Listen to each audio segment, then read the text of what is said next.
بسم اللہ الرحمن الرحیم۔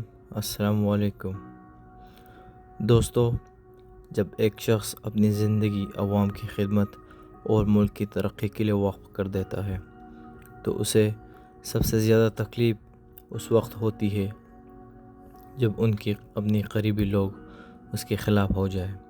عمران خان کی کہانی صرف ایک سیاستدان کی نہیں بلکہ ایک ایسے لیڈر کی ہے جو اپنی قوم کے ہر مشکل سہتا رہا، لیکن افسوس وہی لوگ جنہیں وہ اپنی قریب سمجھتے تھے، جن پر انہوں نے بھروسہ کیا، انہی لوگوں نے انہیں دھوکہ دیا۔ یہ کہانی ہے وفاداری اور غداری کے درمیان جنگ کی، جہاں عمران خان تنہا کھڑے رہے اور اپنے مقصد پر ڈٹے رہے۔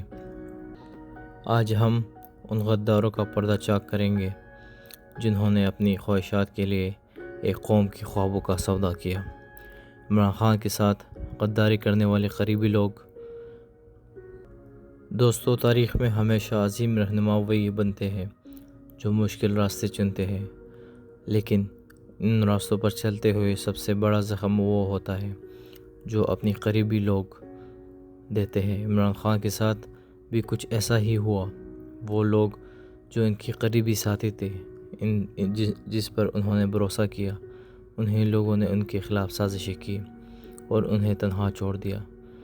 آج ہم ان لوگوں کا ذکر کریں گے جنہوں نے عمران خان کی جدوجہد کو نقصان پہنچایا۔ جہانگیر ترین۔ سب سے پہلے بات کرتے ہیں جہانگیر ترین کی۔ وہ شخص جو تحریک انصاف کی مالی معاونت کا ایک اہم ستون تھا، لیکن جب وقت آیا کہ پارٹی کے اصولوں پر سمجھوتہ نہ کیا جائے تو جہانگیر ترین کے ذاتی مفاد پارٹی کے مفاد پہ حاوی ہو گئے۔ شوگر اسکینڈل کے بعد وہ عمران خان کے خلاف میڈیا پر نظر آئے اور تحریک انصاف سے دوری اختیار کر لی۔ کیا یہ سیاست تھی یا ذاتی انتقام؟ یہ فیصلہ آپ کا ہے۔ پھر بات کرتے ہیں علیم خان کی، جو لاہور میں عمران خان کی قریب ترین ساتھی سمجھ لیے جاتے تھے، لیکن جب وقت اقتدار کا آیا تو وہ پارٹی میں اپنی جگہ مضبوط نہ کر سکے اور اپنی راہیں الگ کر لی۔ کیا یہ علیم خان کی ذاتی خواہش تھی یا کسی اور کی چال؟ فواد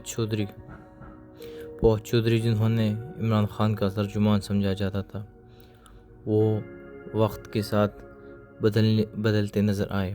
اختلافات اور تنقید کے بعد ان کی آواز عمران خان کے خلاف اٹھنے لگی۔ اسی طرح کئی اور رہنما جیسے فیصل واڈا اور دیگر ایسے مفاد کی خاطر پارٹی قیادت کے خلاف نظر آئے۔ اسی طرح اور بھی بہت عمران خان کی قریبی ساتھی ہیں۔ پرویز خٹک، محمود خان، عمران اسماعیل، علی زیدی، اسد عمر، یہ سب لوگ عمران خان کی حکومت میں اعلیٰ عہدوں پہ فائز تھے اور اقتدار کی مزے لوٹتے رہے، اور جب وقت وفا نبھانے کا آیا ایک ایک کرتے ہوئے ساتھ چھوڑنے لگے۔ دوستو، یہ سوال پیدا ہوتا ہے کہ یہ سب کیوں ہوا؟ کیا یہ لوگ ذاتی مفاد کے لیے پارٹی چھوڑ گئے یا ان کے پیچھے کوئی اور بڑی سازش کار فرما تھی؟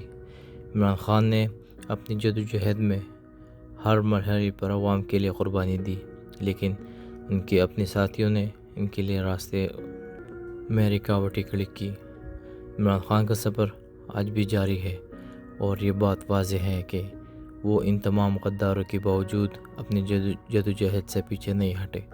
لیکن سوال یہ ہے، کیا ہم ایسے لوگوں کو معاف کر سکتے ہیں جو اپنی ذاتی خواہشات کے لیے قومی جدوجہد کو نقصان پہنچائے؟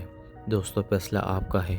نیچے کمنٹس میں اپنی رائے دیں اور جانیے کہ ہماری تاریخ کا یہ باب ہمیں کیا سکھاتا ہے۔